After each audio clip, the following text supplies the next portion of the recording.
Howdy there, folks. Y'all please stay seated as we take a ride together along the back country of Old Calico. As we go around this first curve, notice the miners' cabins built along the canyon walls. As crude as they appear, they were ideal for protecting us from the hot summers and cold winters here at Calico. And perfect for the independent types who like to fend for themselves. Of course, many miners stayed in boarding houses, mainly for modern conveniences, like home cooking. I got my nickname Hard Rock, because that was exactly the kind of mining we did around here. The rock is so hard, and we didn't have any water to use for mining, so we had to hack and blast away at the rock. During the boom years, Calico's 10-square-mile mining district boasted a population of nearly 2,000, with almost 1,000 actually living in the towns like Calico. After the mining ended, Calico really was a ghost town. That's to say, it was nearly abandoned. But it was restored and reconstructed by the Knott family in the 1950s. Back then, they had workers actually living here. These folks served the role of security for the town, a tradition that continues to this day.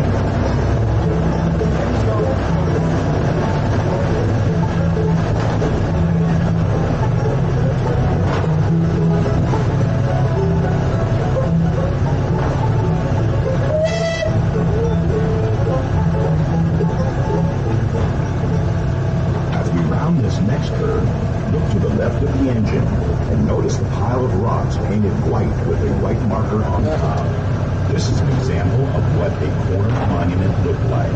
We use them on all four corners of our claims to alert everyone that they may be trespassing and to remind claim jumpers to stay away. Remember how the first traces of silver were discovered right on the ground in the spring of 1881, and Calico's silver rush was on. Miners came from all over, including well-known towns such as Virginia City, Bodie, and Tombstone, Arizona. I certainly do, Hard Rock. I had silver fever, too. Coming up on the right is one of the original ore cars we miners used. We would push these out of the mines and stockpile our ore until we had a trainload full. Then it was shipped to a processing mill on a narrow-gauge train similar to the one you're riding on now.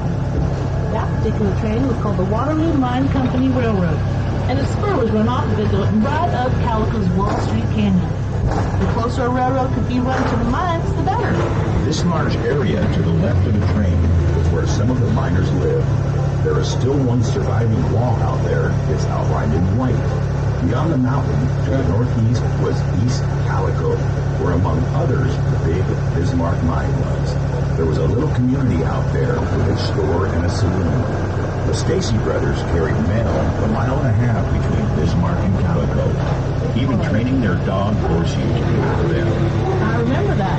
They strapped the saddlebag right on his back so he could carry the mail and packages. As we pause here, take a look at the top of King Mountain, where your engineer is now pointing. Look at the last letter in Calico and run your eyes down about 300 feet. And a little to the right, and you should see a mine entrance in the side of the mountain. Yeah. This is a tunnel for the Silver King Mine, one of the richest and largest mines in the Calico mining district. Trying to jump my mining claim. I'd already warned that Mr. Tobler about trespassing on my Goganda mine, but he ignored me and showed up again. This time he got grazed by a few bullets I sent his way from my little pistol. He called the law and had me arrested. Before I could unload my whole gun on him, the jury did not find me guilty, as I was just protecting my property. Well, Annie, glad no one was seriously hurt, except maybe that Mr. Tobler's pride. Now, if y'all look left, this is an ore crusher called an aerostep. Miners would hitch a horse or mule to that crossbar and have it walk round and round, which caused the steel ball to drag over and crush the ore before it was taken to a processing mill. Of course, by the 1880s, this method was kind of old-fashioned, but it was still a respectable way of making sure every bit of silver was scraped up. We did work hard to get all that silver. Now have a look over to one of my favorite views from Calico. Down there is the Silver Valley, as we called it. Past that old dry lake is the sandy bed of the Mojave River. In those early years, drinking water for Calico had to be brought over from the river instead of above ground at the time. And sold for about 20 cents a gallon. That water supply also gave birth to our neighboring town of Jacket, when the railroad was built right through there. It seems just like the smaller narrow gauge locomotives, the big trains of those days ran off of steam from the water-filled boilers.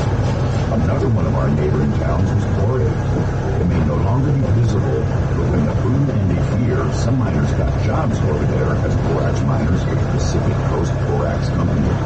The Torrey and Daggett Railroad was even built right up into Mule Canyon, making for a more efficient operation for the company.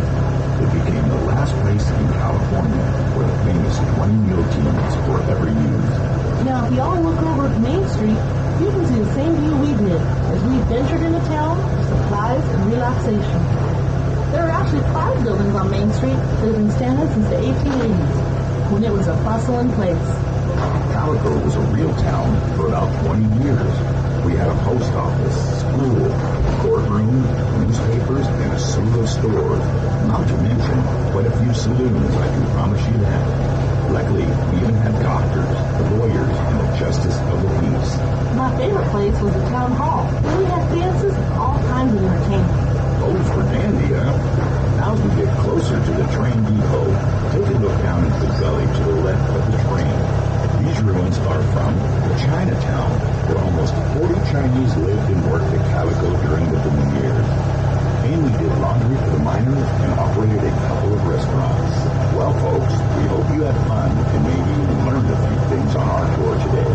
Please remain seated until the train comes to a complete stop. Be sure to grab all your gear, like purses, hats, glasses, and those little miners, too. Please come back and join us again. We love having you. Yes, we do. Don't forget to mosey over to the Maggie Mine. I hear there's a great tour over there, too.